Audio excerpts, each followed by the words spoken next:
What is up, everyone, and welcome to episode 67 of the Trainer Scoop podcast. I'm very excited to be joined once again for the second time by Mr. Dylan Guynn. Dylan, say what's up to the people, man. What's up, everybody? Thanks for having me on, David. Dude, it's been like 10 months since the last time we did a podcast, which is like really crazy for me to think about. It doesn't seem like that long ago at all. But Oh, wow. a lot has happened in between those 10 months. I feel like I've definitely noticed some cool developments for you and seeing you be way more active on a couple of different platforms. So if there was like a couple things to highlight between May, I think it was like May 17th is when I dropped the last one with you. And it might have been episode 47. So we're like 20 episodes later, which is cool. What are some of the big highlights of this past 10-month period or so since we last talked on the podcast? Well, as you can notice, my face is definitely fatter, so I'm well fed. That's for sure. Yeah, I yeah, was that's uh right. I was like I was a month out from my shows at that point. So between that, so after we did that interview, I won my first show, won the overall first show of the season, and then I went to nationals, the USA's, and I took eighth there. So that was really cool. That was actually like the goals that I had written out. I had I don't know if you saw this Instagram post, but I had like written out my goals for the year at the beginning of the year, and those were like two of them, like prep myself for a show, win an overall, compete at nationals. So I was able to check off all those boxes, which is really cool. Definitely learned a lot from that experience. Definitely needed to be leaner, which is a fun thing because now I can work on that for the next prep. Other than that, I finally was able to become a full-time online coach, probably shortly after that prep started. It was interesting because, excuse me, I probably put myself in a not ideal situation. So like what was happening while I was prepping was like my tolerance for um, like doing shit that I have this thing where I just don't like this is going to sound really weird, but like I just don't like doing work that I don't enjoy. Like, Oh yeah. meaning like I want my passions to be my work. And at that point in prep, I was like, I'm just going to stop working at the restaurant that I work at. I was like, I like doing this way more, and I believe I can make this happen, basically. And I dipped into my savings to do so, but I was also like, I had enough clients where I wasn't like going negative every month, but I still was dipping into my savings a little bit to make it happen. And I was like, I just believe that I'll be able to make this happen. I think, with competing, I think with the exposure it'll give me and getting in shape and stuff like that, the fact that I did it myself, it'll bring some people in. And fortunately it did. And right after that, I was able to fully replace my income. So I was able to never go back to the restaurant, which is like a really big thing for me because that's something that has been a really big goal of mine for a long time. So it's been really life changing. I just remember going into that environment and having like just legitimate anxiety. Like I just don't want to be here. And trying to remember that every time I was like doing work with clients and stuff, like this is what you want to do, make this shit happen, like do your best job here because you don't want to do that. So that was a really big thing. And then other than that, it's just been checking boxes, man. Like since I've been working from home, I have more time to do social media content. So I've been doing that, trying to just provide as much value and continue to provide information that will help people. Um, that's it. Just did a few courses in between there, and again, just checking boxes, just doing my thing as far as bodybuilding, trying to gain size for the next season. So Nice, man. Dude, congratulations on being able to switch over to doing this full time. That's like such a cool feeling. And I mean, to just be in a better like mental place too, like that frees up so much bandwidth for pursuing your goals. So like, yeah, dude, that's awesome. I'm really happy to hear that. Um, was there any particular thing about like working that job at the restaurant that like just you felt like uneasy there? I'm just curious. not in particular. I don't think it was the actual job. Like the job was great. I worked at that same restaurant in different states as I've moved throughout my life. And I've worked there for like almost 6 years, I think. So it was just a really good, steady income. Like it was for a restaurant, it was really steady. And it would, it's always been like I knew this is what I wanted to do. And I also like I have pretty bad anxiety. And it honestly makes working from home and making my own schedule a more ideal scenario. Because like if I have like, if I'm having like really bad anxiety on a particular day, I have to go into work. Like if I'm scheduled, I have to go in. But when I work from home, I can kind of manage, my workload around that. So like, I don't necessarily like I can move meetings around. I can answer client messages or respond to things or edit programs at a time of the day where I maybe have allowed the anxiety to kind of subside a little bit. I'm able to just dictate my schedule and manage my workload basically how I want. And that's presented its own challenges, but it's been way more ideal. And I've known that was the thing for a long time. And that was part of the reason why I was driven towards like starting my own business and working for myself, was that. So, and then obviously I just enjoy, helping people be better bodybuilders. Like that's my passion. So that was also a really big part of it. So nothing particular about the environment. I just have always known. And I guess like on a deeper level, like I was a stubborn ass kid. Like I was the kid who would always like if a teacher would say something, I would be like I would always be like the one who's like, why? And I would always be like somewhat, I'd always be open for like debate. Like I wouldn't just like accept things for the way they were. And I was the same way with like my parents when I was growing up. I was just really stubborn. And so it's not necessarily that I have an issue with like authority figures or anything like that. It was more so that like I I I don't know if it was like uh I don't, and I don't have an issue following rules, but I think what's the term, bureaucracy. Like I don't like Oh, I don't dude, like yeah. rule I don't like rules that don't serve a purpose. And a lot of the time, these people who are like your managers at particular jobs, they're kind of just like, do it my way. And I'm like, okay, but like, why? And they can't provide me like a good answer. And so for me as a person, I was like, that causes like a lot of conflict because I've always been like that. I'm like, tell me why. Like, and yeah, I just remember having like a few teachers who would like engage in that debate with me. And I was like they were some of the best teachers I had because they would allow me to ask questions and think freely, I guess. So that's kind of Yeah. a more, not philosophical, but like on a deeper level why I like working for myself. Dude, 100%. I get that because like I did the whole like owning a gym and doing the online thing just by myself at one point. I remember when I had, I mean, probably wasn't a feeling of anxiety, but just like fucking self like dreading when I was a personal trainer at like a corporate gym. And it was a Yeah. great corporate gym, but like we had to do like so many bullshit little things with like our new it was like new member welcome thing, and then you could kind of sell personal training to them. So like they would always be like, are you familiar with the FMS? It's like the functional movement screening. Yeah. Yeah. Yeah, we always had to do that, and I at a certain point I was just like, fuck it, like I'm gonna skip this. Like this it's Yeah. so pointless for most people. Some people I did it with that I thought it would actually help, but yeah, like I totally get where you're coming from on that. That's why I asked, because I mean, it is the best thing. Like doing your own thing is like seriously dope. There are challenges with it too. Like, I mean, I went out on my own when I was 24. So like maybe a little too young and immature. I think maybe even now I probably wouldn't do it. If I were to do it all over again and wait until I was 26, maybe, I don't know.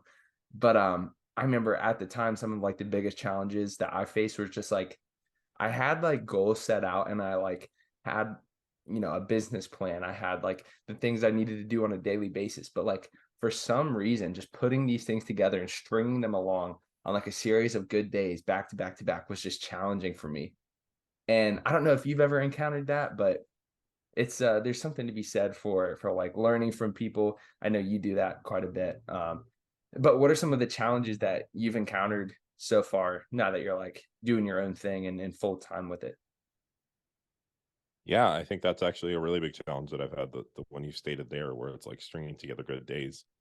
Um, and in particular, when I like had anxiety and I wasn't managing it, like it was like a string of like really good days, and then like I just didn't do shit for like 2 days. Yeah. Like my anxiety would just increase. And a part of that is actually the performance enhancing drugs. I think being an anxiety prone person and then also putting performance enhancing drugs on top of that, like it makes my anxiety so much worse. So that Hmm. was, I mean, it's an interesting thing to learn how to manage and figure out. But so that's something I still struggle with. Like I hear, like I've had friends tell me like, wow, like you're super productive. Like look at all the stuff you do. And I'm like, dude, like behind the scenes, like I it's still a struggle. Like I have somewhat of a schedule laid out for myself, and I do my best within that. But it's still something that I'm actively working on being better at, and it's difficult because when you start a business, like look, I don't know if I talked with Jorge on our podcast about this, but when you start a business, like you have to clock in at a certain time and you clock out at a certain time, and you're working from those periods of time. Well, I'm at my house, so like my dogs need to get taken out, and someone might knock at the door, and like I need to eat and I need to do all these things, and so um, there's a lot of distractions that can come with that environment, and it's not always just sitting down and just working uninterrupted. And I would say that's what I'm learning is the best thing to do is just have time where you're uninterrupted, where you have no obligations other than to work. Um, and have that somewhat structured into your day. I'm not the kind of person who needs to like have like, all right, from 1 p.m. to 2 p.m. I do this thing. That causes too much anxiety. Like I have like my priority items that I need to get done each day. And then I just need to stick to like a loose schedule, like make sure I get up at a similar time, make sure I get to the gym at a similar time. And then, I just kind of, for lack of a better term, auto regulate around that. So like I just kind of will figure out what's going on that day, what's a priority, just something I need to get done outside of the house, like whatever it is, what are my main things that I need to get done, and then try to have an uninterrupted time to do those things. But there is no it's challenging because there's no handbook for this, right? It's just like you figure it out. Like nobody tells you when you need to get the work done. You maybe need to update your clients at a certain time, but like, I've gotten in the past, and this is something I'm getting better at, is just observing like, okay, well, this client needed a program by, excuse me, Sunday. So like maybe I shouldn't do it like Sunday morning. Like maybe I should do it a week prior so that I can refine that process. And then I noticed like I was loading all of my clients onto Sunday, and then I was like, well, I'm working for like 12 hours straight. Like maybe it's smart to have clients check in on different days, like so that the quality of my work improves, and I'm also not working 12 hours straight. Like, and I have the ability to do that with my schedule, right? So might as well. So it's been learning stuff like that, and it's a lot of just learning as I go. Um, but I do think there's something to be said about like, for me, always having some projects to work on, and it gives me a certain level of like urgency towards my work. So like making sure that I have my normal business, and then I have some other things like ebooks or content or whatever, and just having like a certain sense of urgency instead of saying like, well, I could just do this whenever because like I have all this free time in my schedule. I think when I started out, I was like, the cool thing about this is I can just have as much free time as I want. But then I started to learn like I don't really want free time. Like I enjoy working, and I need to make sure that I'm filling out my schedule so that I'm not just wasting time and then procrastinating on items. So that's been a really interesting thing. But I think that like I mentioned, just keeping myself busy, learning from learning from my mistakes or learning as I go, and then taking note of those things, like being aware, like I remember it was just one Sunday night, I was just up working, and I was like, yeah, like this has been 10 hours straight. What if I just offloaded some clients? And like, oh, that's actually a really great idea. So then I just messaged some clients like, hey, could you check in on this day? So just kind of learning as I go too. That's been really, I think that's a part of for anybody is you learn as you go, especially if you don't have someone laying this out for you, right? Yeah, dude. Yeah, I mean, you made the great point of like there is no handbook for this shit. Like, I'll tell you what, I've experienced so many similar things as to like what you kind of just laid out, right? So like when I was doing my little like personal training studio and online clients, so I lived with my parents then, right? Which was chill. It was cool. But like there was always like my mom would be like asking me something. For at one point, my parents got puppies, and I had to let them out every like 2 hours because they were just like so full of energy. Yeah. I had clients in person, so I'd pop out. And then like I had these like lofty goals with like social media and my online clients, which that's like always been my like passion.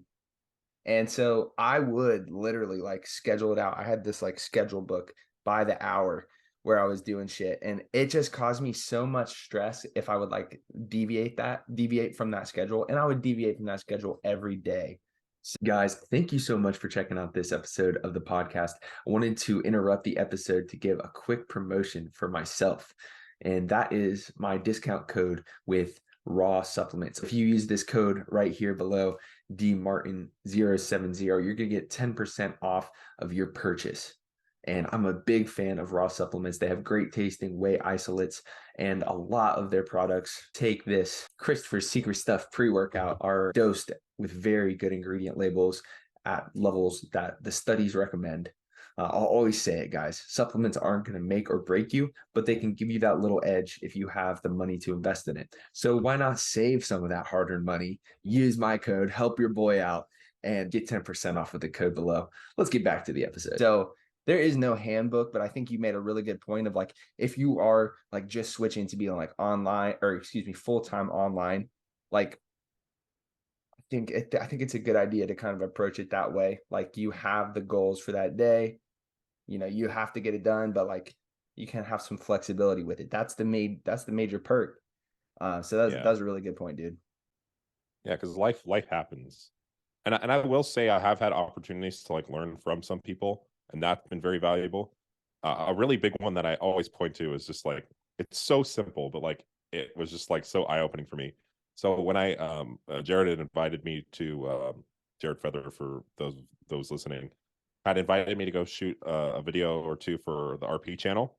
So I stayed with him, and it was just this one thing where it was like Mike and Jared are at the gym at 9 o'clock, like every day. They don't eat breakfast. They just take an intra-workout shake. They get their ass there, they train, and they're home by like 11 or 12, and then they just get to work. And I was like, dude, that's so smart. Like, why am I waste so much time in the morning, like getting my breakfast ready? Why don't I just have a shake, get my ass out of the house, and then get back and get to work? Like, don't fuck around. And I was like, wow, that's so smart. And I started doing that. And like my productivity is like way better. It was just a simple thing where it's like, wow, this actually makes a lot of sense. Maybe I should try that. And then I started doing it. I'm like, this is awesome. I don't know why I didn't do this earlier. Yeah. So that was a Yeah, cool dude. opportunity to learn from somebody who's doing what I do, or doing what I want to do, and take from them. Yeah, man. I definitely also, you mentioned the podcast with Jorge. Great podcast, dude. I listened to that yesterday, and I'm definitely interested to hear more about the trip out there, and what was it, like a conference or like a seminar that you guys attended? Yeah, yeah. So I was like, I've been to Vegas like 3 times in the last like 4 months, I think. And I think we plan on going back too. Because it's pretty close for me, and it's like where everybody's at. Mike was there for a while too, so I was able to run into him and talk with him. But Jared lives there, and then I seem to have like some mutual friends, and then I just seem to meet people too out there. So it's really great. Yeah, Jorge had reached out, and he was like bummed that he didn't go to the full ROM meetup that we went to, and he was like, "Hey, there's this conference, like one of my buddies is running it, and do you want to go?" And I was like, "Yeah, of course." And then I was like, we should get a place together for the week and then just like make a bunch of content. Um, and so yeah, that was like my first time meeting Jorge. Actually, I had known him from like social media and just mutual friends. He had worked with Jared, and I think that's where we initially like kind of met online. Was like, oh wow, like you're doing the same thing I'm doing, and we had some kind of like bonding over that.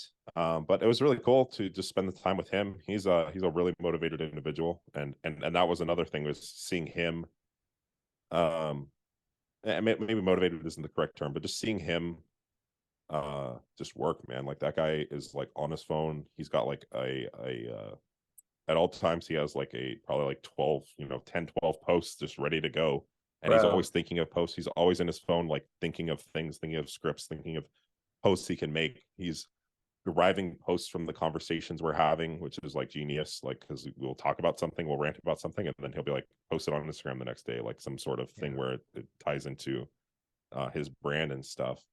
Mm-hmm. So he's just a workhorse, and that was really cool to see him. Well, like, obviously, I don't necessarily like I know what I want out of my life, and I think that's really important. Just like know what you want, know where your expectations are for yourself and your work. Like I know I'm not like a mega productive person. Like I know I need downtime and stuff like that. Like, and Jorge is just someone who can just work. Like he can just do it. And like it's important for me to identify that, because if I try to work like somebody else, like I try to model my life after, like, I don't know, fucking Elon Musk, like I'm just gonna burn out. But it was still cool to see his process, and it definitely opened up, uh, you know, something in my mind where I was like, well, like I had this like limitation of like, well, I can only post on Instagram once a day. And then I was like, wait, like I'm just putting these like limitations on what my posts need to be about, and they need to be high quality, and they need to do this and that. And I was like, well, no, there's no reason I can't. There's no reason why I can't get another post out every once in a while. And also not putting like hard expectations on myself, and just being like, if it doesn't happen, it doesn't happen. But yeah, just hanging around him. He's a really, really cool dude. He's really driven. And we just see eye to eye on a lot of things, like our, like, just in general, like life views and stuff. It made for a lot of really good conversations. So it's really cool that it worked out that way, where it was just like someone, you meet up with, and you're like, this is like, this is definitely someone who will be like a lifelong friend, most likely. Oh I yeah. felt the same way when I met with like Trevor, and a lot of the people that I run into and interact with in this space. Yeah, dude. Yeah. I mean, the guys in terms of Jorge, absolute workhorse. Like he's really impressive Yeah, to me in the way he is able to get that content out. And, I'm sure he has a fairly large client load as well. So like shout out to Jorge, yeah, man. Done a couple podcasts with him as well. And yeah, good dude. Good dude for sure. I think it's so yeah, cool you started talking about this, like just like it's so rare. Like think if it was like 15 years ago, I would not be as like motivated or like just in tune with like some other high level people that are around like their mid 20s. Bro, the yeah, way yeah, like social media and the way that RP's kind of like brought together some like derivatives of some really really awesome guys. So like I appreciate you guys, and just seeing you all, Jorge, Trevor, Shimmy, it's really cool for me, and I appreciate that. And it's all kind of like, I guess, we are all brought together because we all have like some desire to just be the best we can be, and RP is kind of like that pathway, learning from that style of applying science yeah, and the pursuit of knowledge to something that we all love. yeah, yeah. It's really cool. Yeah, RP is really the catalyst for a lot of it. And I've met so many good people through that, because, a lot of people who are involved in this, it is still kind of, unfortunately, a little bit niche. Like there's evidence-based fitness, right? Um, but I just think that like all of us have like, we've seen the light, and we're joining the cult. No, I mean, I'm just kidding.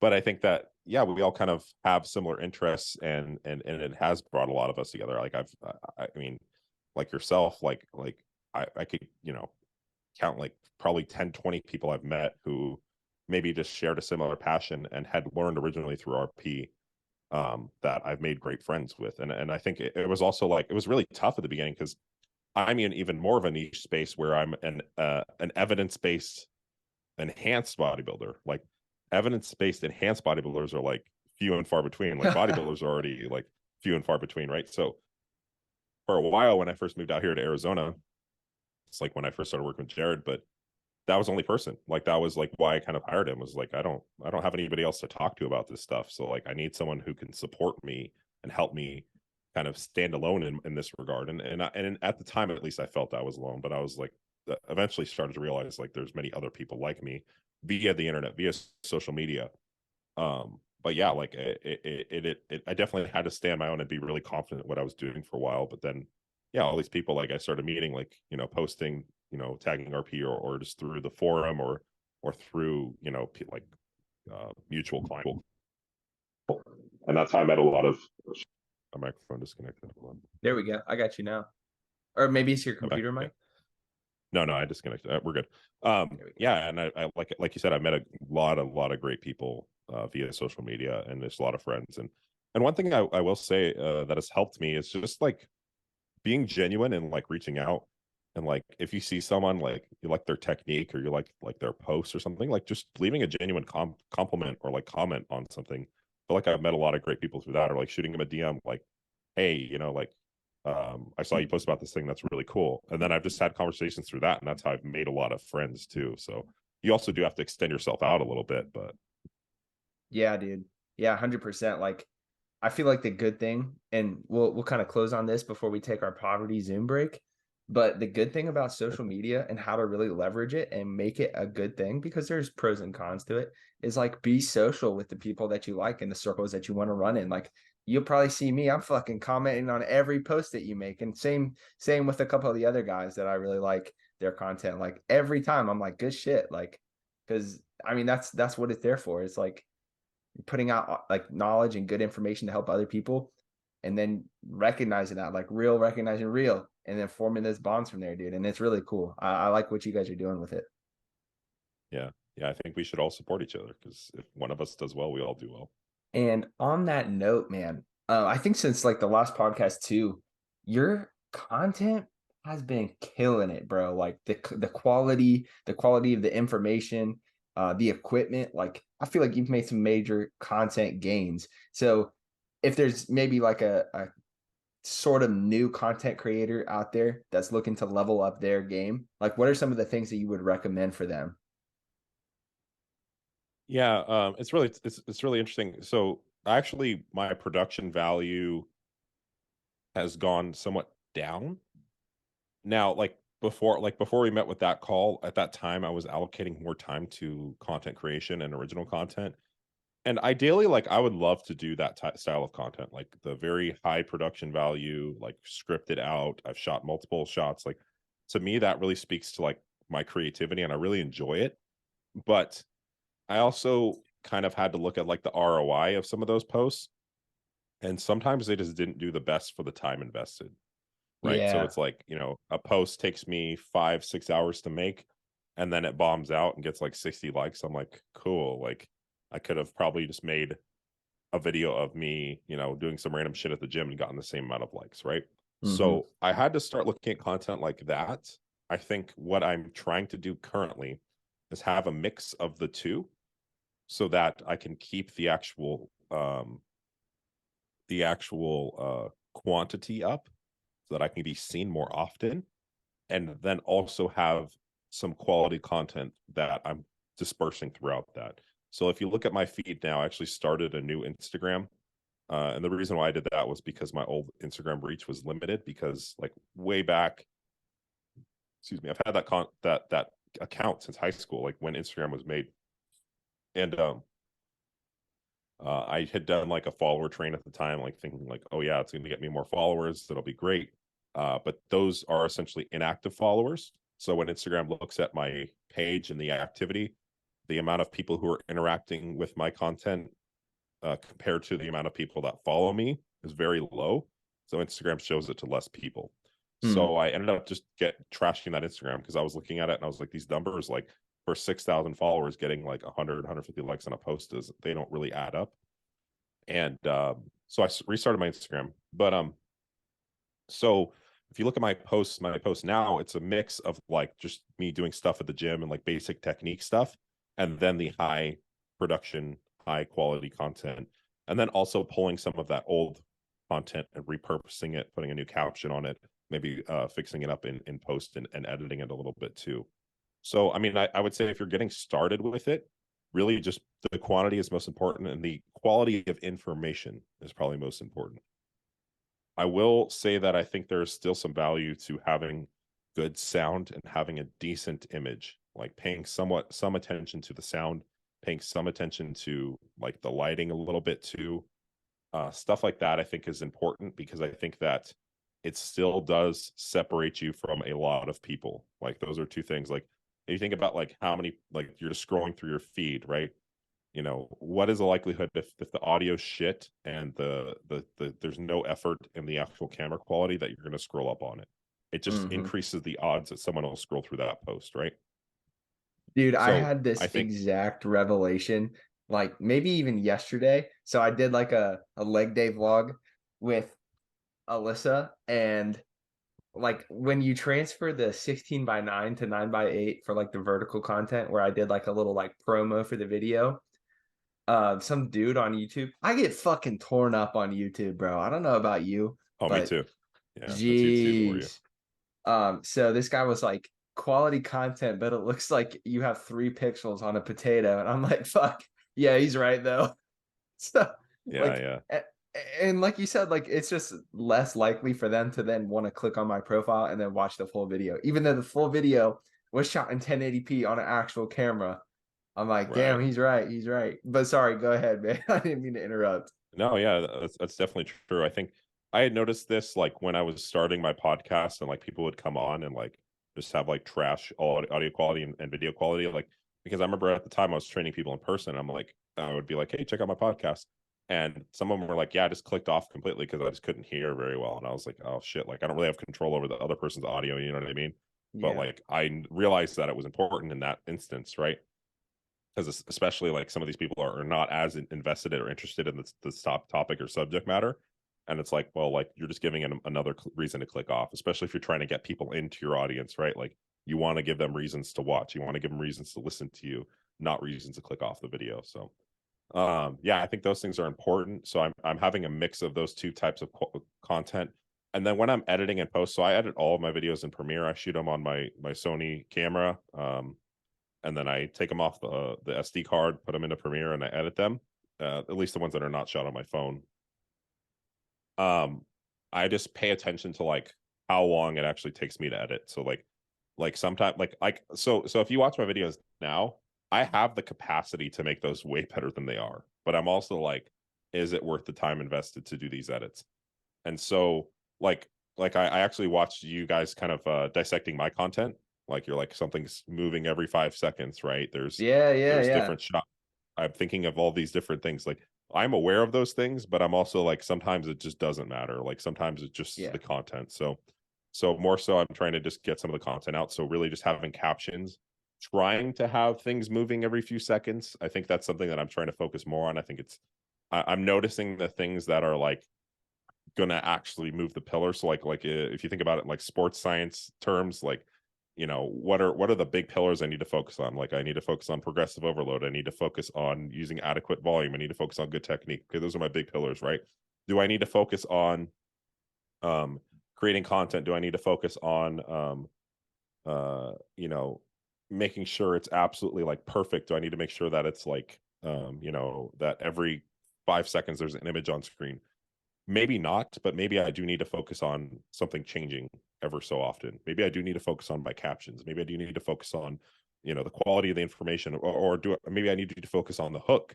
And then what that comes after that is more of my information. Like just knowing, like I'm starting to learn more of the things I should focus on, and evolving with that. And it's still a big learning experience. Like I think every time I make a post, it's kind of like a test, and then I'm kind of refining over time. But it's interesting because it's also freeing because of starting this new Instagram. I get to really just start over and just try new things and stuff like that. So it's really fun in that regard. And hopefully by the end of the year, I've been able to rebound the following and really just have a more an audience that is more engaged with my content. But I will say, like, I'm not perfect. I think one thing that has been really freeing for me is just really just not caring about what other people might say or might think. I think when I was starting to make content, I was positioning myself as like an educator, right? But I'm like, well, there's people who are way smarter than me. Like, what if they were to like call me out, or what if I was to say something that was wrong or incorrect? And then I was like, well, like, then I would listen to their feedback and correct my stance. And then I'm like, okay, so then there's really nothing wrong if someone corrects me, right? And it happens ever so often. Then I'm like, cool, now I can change my opinion on that thing and move forward. Like I'd much rather be correct. And I think letting my ego not be involved in that process and be like, this is really for me to educate people. This is for me to do better, and it's for me to learn. Then there's nothing that I could say that's wrong, essentially. Dude, that like detaching your ego from the content is such a huge thing. So funny story, and it'll all come full circle. I remember, so like Blackout Wednesday, like the day before Thanksgiving, right? Are you I familiar with didn't the know. Yeah, I term? didn't know it was blackout. Yeah, I'm not familiar with that term, but Right. So I go back to my hometown and there's one fucking bar in this place, right? And Hmm. like a couple people came up to me and it's like, bro, I love your videos. Like I really like can take away some things. And there was one guy in particular that he was like, man, like I don't know if I could do what you do because like he's like, I see all the work you put into it. And like sometimes like you don't get the recognition you deserve. Like sometimes I see they only get like 20, 30 likes. And he's like, I think like you're doing a good job. He's like I respect it, man. Like just stick with it. And at that point, like I was like, oh shit, like I don't really think that way because like I'll post something and just not look at it again. Like of course I'll engage with the comments and shit, but like I don't look at the views. I don't really look at the likes anymore because like if you get so caught up in that, you're gonna end up quitting. Like the shit is not Right. rewarding at first, but if you can just stick with it and like play the long game, like you said, like get that audience that really fucks with you and engages, that's where you're gonna see that success over time. So Yeah. that's really good Yeah. points in there, man. Right. That was a big point that we made in that the podcast Jorge and I did. And I posted a clip about it the other day, but it was like for example, I got rid of the old Instagram using the new Instagram, and my engagement is like the same.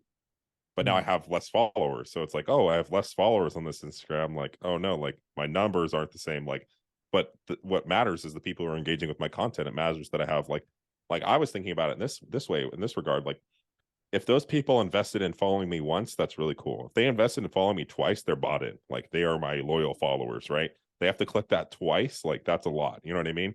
And it seems to be true. Um, Yeah. and that's what you got to think about in terms of sustainability over a long period of time too. It's like if you can get even just a few people who just hang around and just really believe in your shit, that's what really matters. Like I don't really give a shit how many followers I have. Like I have enough, obviously, to make a sustainable business. You know what I mean? So like that's all I need. You know what I mean? I don't need more. Like it would be nice, and I reach for that because I want to help more people. But like, damn, like, you know, if I look at this, like I have under 1,000 on my new account. You know what I mean? Like that's awesome. That's more than enough than I need. And it doesn't really matter about the likes on the posts. I think really, excuse me, I focus more on like, will this content help somebody? And you know, every once in a while I get someone to reach out and they're like, your content was helpful to me. And I'm like, okay, that's why I make this. Like, it doesn't matter if one person likes it, 20 people like it, 100 people like it. If it helps one person, then I did my job.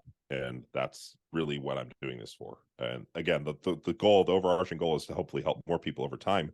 But that's the one thing that separates someone who runs a sustainable practice and has a sustainable following, and someone who just, you know, spams out a bunch of like viral style content with like or a bunch of booty pictures or whatever it might be, and builds no brand and builds no recognition, provides no real value. And maybe they make some money in the short term, but you know, it's gone in a few years. And people like yourself, people like myself, are the ones who stick around. Like I made my first piece of content in high school. Like I was making YouTube videos, what, that's over 8 years now. You know what I mean? Yeah. And like, I don't have millions of followers, but like, I always just did it because I was documenting my process and I wanted to help people. So like, I'll just keep doing the damn thing until I die. You know what I mean? Or until I don't need to do this anymore. I'm gonna shift focus or whatever. You know what I mean? Bro, think of this massive influx of like realtors we're about to get in like 5, 10 years when all of the fucking, I mean, I'm gonna call them out, the fitness chicks and the young LA athletes um just transition into like, oh, I'm not absolutely shredded.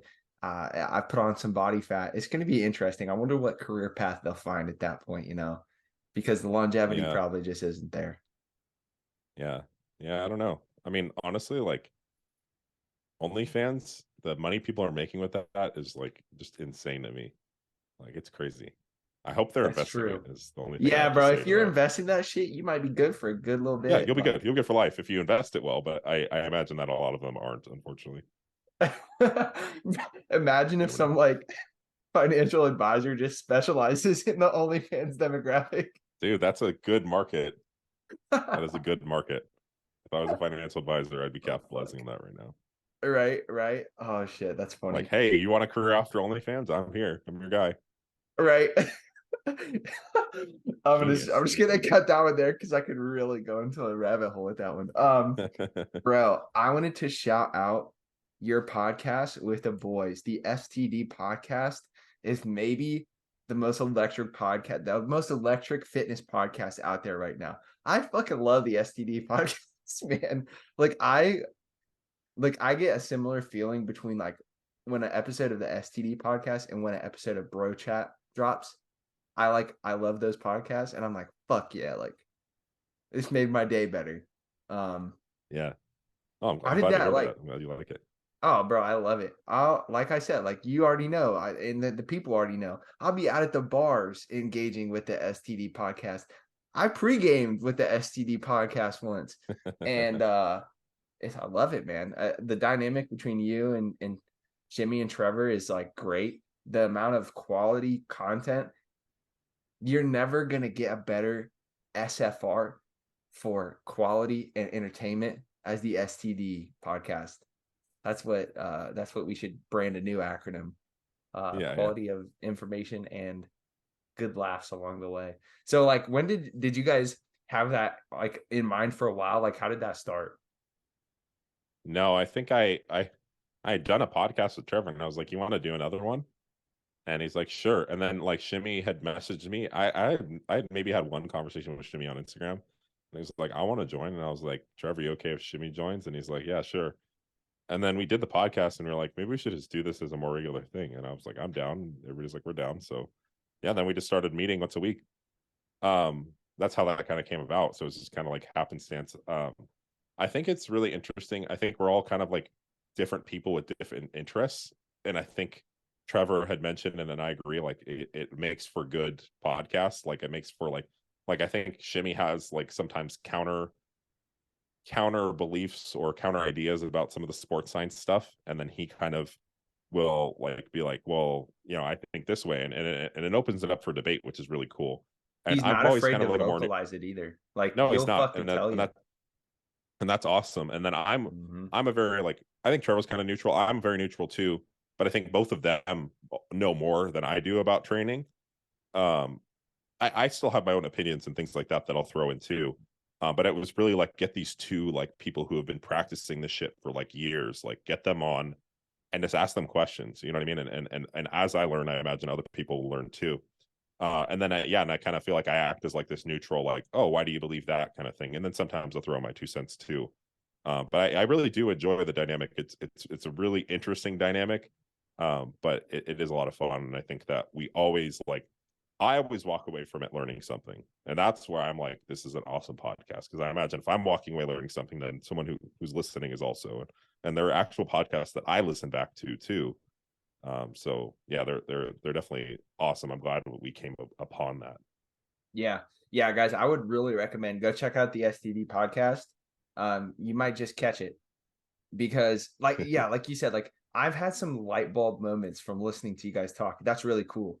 And Yeah. I think honestly, like I think more people should do that. Like whether it's like within training or not, like get together with a couple of the boys and just like talk about something you're passionate with. It's always a great way to spread information. And mostly, I Yeah. mean, with you guys, of course, is quality information. Um, I love the food conversations on your podcast as well. Like you guys have different tastes for sure. That's It's what I'm so saying. funny Yeah. how you roast each other. Like it's great. It's a good time. Yeah. The Costco rant was one of my favorites because Costco is awesome. And we convinced Trevor to get a Costco membership, and then he's like sending us stuff from Costco, like, hey, I found this. That so was he like I remember this, but like did he just say he didn't like it and like or he had never No, been? I can't even he just never had been. And I was like, dude, you're like yeah. like you're missing out. Like as a bodybuilder too. I'm like, this is the best place to shop. The And then yeah, like that protein. week he was like, oh, I found this chicken breast like pre-cooked, like 2 pounds for $15 or whatever, or $10. Yes. The Yeah, no, protein at 100%. Costco, next level, top tier protein. Dude, I don't prepare like any of my food anymore. Like I just buy pre-made food from Costco. Like once I found the rotisserie chicken breast meat pre-cooked, Ooh. I just buy that. Mm-hmm. And that's my main protein source most of the time. Yeah. Because it's just really good chicken. that's prepared. I'll buy 2 packs, throw one in the freezer, and I have chicken ready to go all week. I didn't have to Hell cook yeah. a thing. Hell yeah, So dude. I love Costco. Yeah, man. Um, yeah, definitely love what you're doing, man. I could sing your praises all day, but I wanted to kind of like close out our discussion by tapping into some of the story that you told me in our first discussion, and just kind of like capitalize on working through adversity and making your goals happen through some tough times.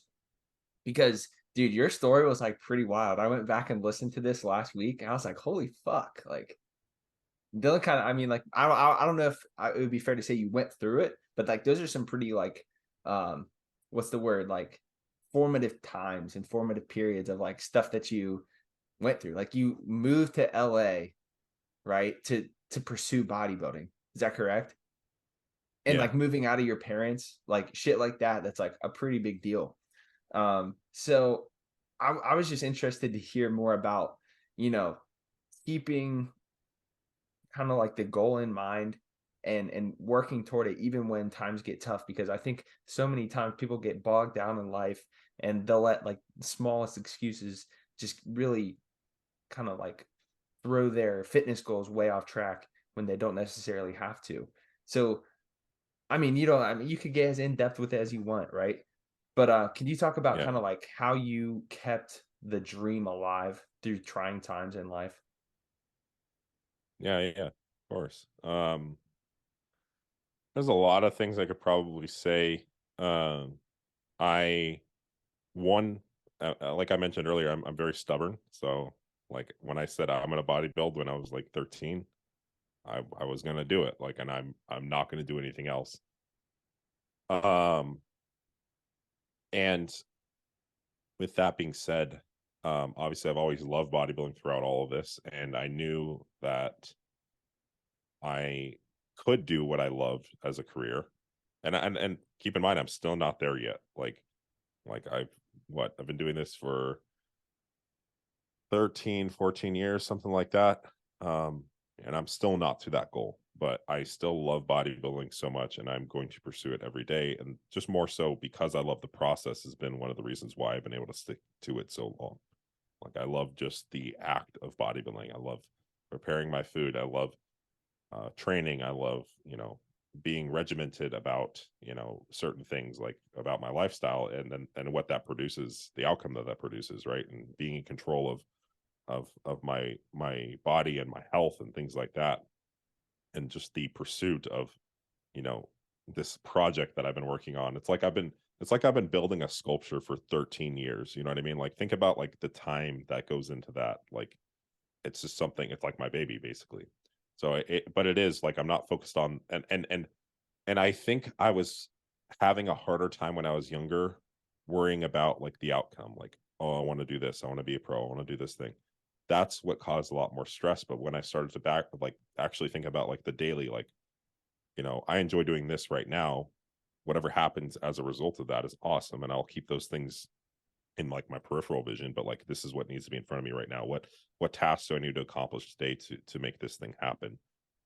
Um, and I've always tailored my life around that thing. So I think some people I have, and this is no like this isn't talking down on these people. So I've been bodybuilding for a really long time, so I've seen a lot of people come and go. Like I've had people come across me who are like, I want to be a bodybuilder, I want to train with you, I want to be like you, I want to do all these things. And I'm like, cool. Like I'm always going to support anybody who loves doing this thing. I'm going to help you out. You know what I mean? Like just as if I wish I had someone to help me when I was younger, or even if it's just a friend, right?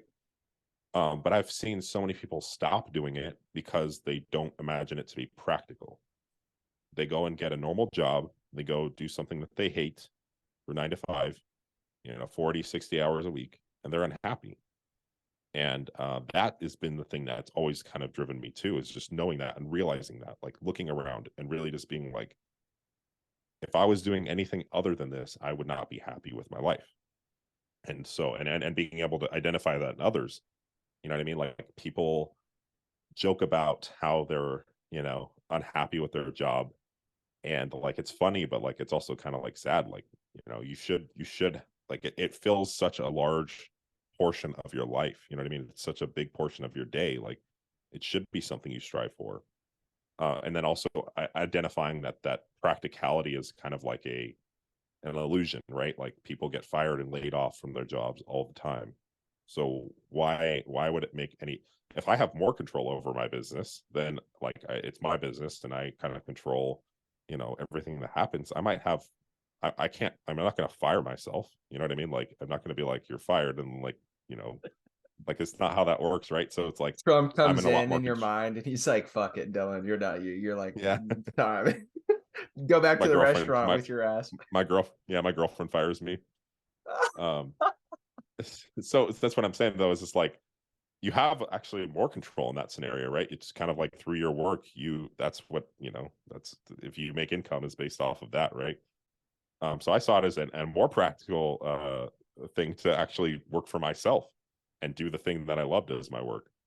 So I think it wasn't really like an option, like going through all the stuff that I did, like, various challenges, not having any money, having to work, 60 hours a week at times. Um, you know, like I was a broke bodybuilder for a long time. You know what I mean? And it was because I was passionate about this. And I still am very like kind of split about the fact that like I spend so much money on bodybuilding, but at the same time I get back down to it. I like will calculate out my finances, and I'm like, I'm spending this money because it's towards this goal that I enjoy doing, and I wouldn't really rather spend the money on anything else. So every time I get back down to it, I'm like, this is what I want to do. This is what I enjoy doing. There's not really any other options. And I think some people can get in their own heads with some sort of doubt, or have other people in their lives get in their heads, like parents or family. Um, and that's a big influence on why they don't go the route of doing what they enjoy. I think moving was really big for me. The multiple times that I have moved, every time I learned some more about myself and like, this is the path I want to take, the direction I want to take. But yeah, I think it wasn't really like an option that I gave myself. I was like, this is what I'm doing. You know what I mean? Like, and throughout all the challenges, it was always there. It was always the thing that I did. And I think one other thing I would say is that having my girlfriend as my support system. So like if you go way back into my story, if you go to when I moved out, my girlfriend was there when I moved out. Like this is when we first started dating, right? And at that time I was like, this is what I do. This is what I'm going to do. This is always going to be the thing that I do. And she was there with me. She was like, okay, well, I support you in this thing. And we've been together ever since, right? And having that person who has believed in me, you know what I mean? Like is just I can't even, like, words can't describe how big that is. Like that, because anytime that I'm doubting myself, because when you're low and you're not feeling good and shit hits the fan, like that's when those intrusive thoughts come in, like maybe I should do something else, maybe I'm choosing the wrong path, like maybe this isn't the thing for me. And having her to be like, no, like you're just overthinking, you're just in a bad place right now, like this is what you do.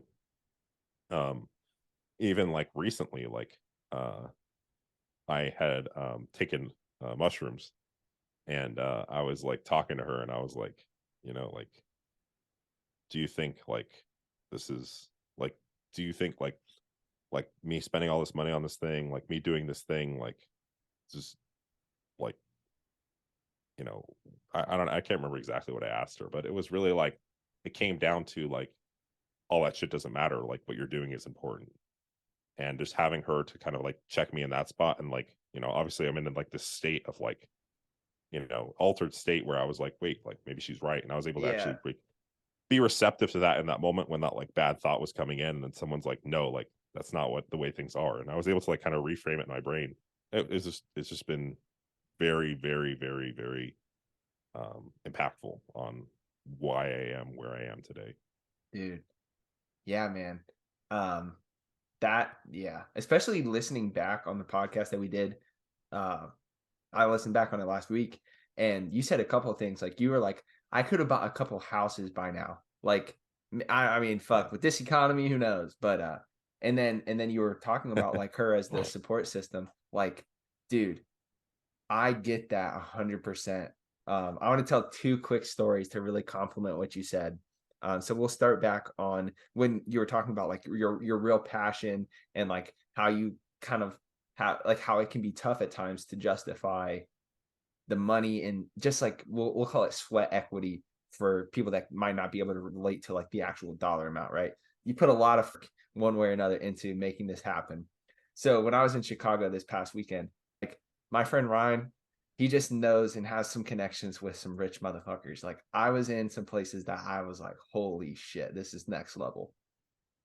And I ended up getting a dinner at a place that was like pretty trendy. And we were with one of his friends as well. I doubt they'll listen to this, but shout out to you, Andrew, because I really enjoyed the discussion. So we got to talking about his work. And the reason why we were talking about his work is because we were talking about like shows that we liked watching. And he was like, oh, like, I don't know if I could watch that show because like any type of show that will like cause me to like get a little bit of like anxiety is just like a no-go. He's like, my work is so damn stressful. I can't do it. And I was like, interesting.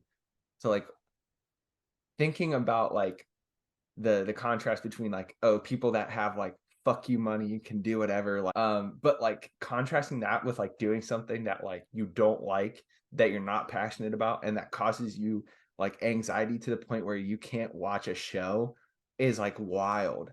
And I think there's a lot to be said with persevering through the struggles of like building a business, being that broke bodybuilder, for example. Like if you're loving your life, it's all kind of worth it. And I think, I've worked toward that, you've worked toward that, and it's starting to pay off. It's definitely paid off for you. I'm still kind of in the process, but it's like seen some huge gains in the business side this past year.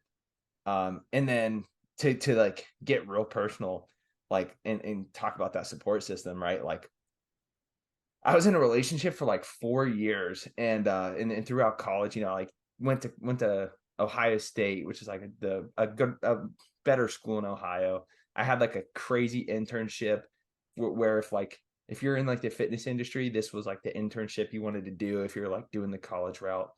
And I dated this girl, and she was like, "What the fuck are you doing with this fitness thing? Like, are you gonna like get it together and like do something that's actually gonna make you money and like all this shit?" And I was like crushed. And then meanwhile, like Alyssa was always super supportive of like the goals, the content, like what I'm doing. And it's just like such a crazy feeling to have that support. And I would have never understood what you're talking about unless I had that. And I hope that everyone listening can have that level of support, whether it's a friend, a significant other. It is seriously life changing. And dude, I can only imagine. I don't know what the dosage on those mushrooms was, but like I've been there before. To have someone take what could have potentially been like uh going toward a downhill trip and be like, no, like you're actually doing really good things. That is fucking Yeah, crazy, bro. yeah. Like I was well thinking about that as well you said it. I was actually, like, hmm. this was the first like high dose trip I had taken, and I was actually in a really good spot and like a really Okay, good place good. mentally, and it was more so like just me just like coming from a place of curiosity. Like I was just like Mm-hmm. asking her like what what my perception of like what I think like I do and who I am, what does that look like to you, basically. I was Mm. also like crying my eyes out this whole time because I was like the mushrooms just like making me like this was made me really emotional. Like I was like looking at my dogs and I'm like, they're so beautiful. And like I was just fucking crying. And but it was also just like a really like, yeah, it was just a really eye-opening experience too, because I also having someone there who like can be honest and real with me too was like really really helpful. Mm-hmm. Is Alyssa the girl you train with? Yeah, yeah, dude. She's way more jacked than me too, and Yeah. it's good. It's good for me, you know. I think you guys should get married. Oh, bro. Oh, man. I'll have to tell you some stories of this of how it's all developed. It's fucking crazy, Yeah. bro. Yeah, she's Alyssa, great. marry David. Marry Yeah, yeah, David. yeah. I'm gonna show her this. I'm gonna show her this. No, yeah. Bro, she is like a beast in the gym too, which is so much fun. Like we Yeah. train I love together seeing you guys almost. train together. Yeah, and she's fucking roasting me the whole time. Like it's a good That's time. good, man. Yeah, Yeah. My yeah. girlfriend and I roast each other all the time. It's what makes for a sustainable relationship. Right. Hell It yeah, can't all dude. be fucking sunshine and rainbows. I just straight up just dig on her constantly. So Is she still doing the arachnid thing? She's got snakes now too. What else is she into? Oh no, yeah, I guess that she got a snake in between now and then. She got a ball python, and she's still selling the spiders. So if you guys want to buy jumping spiders, she'll ship them to you, like $20, I think.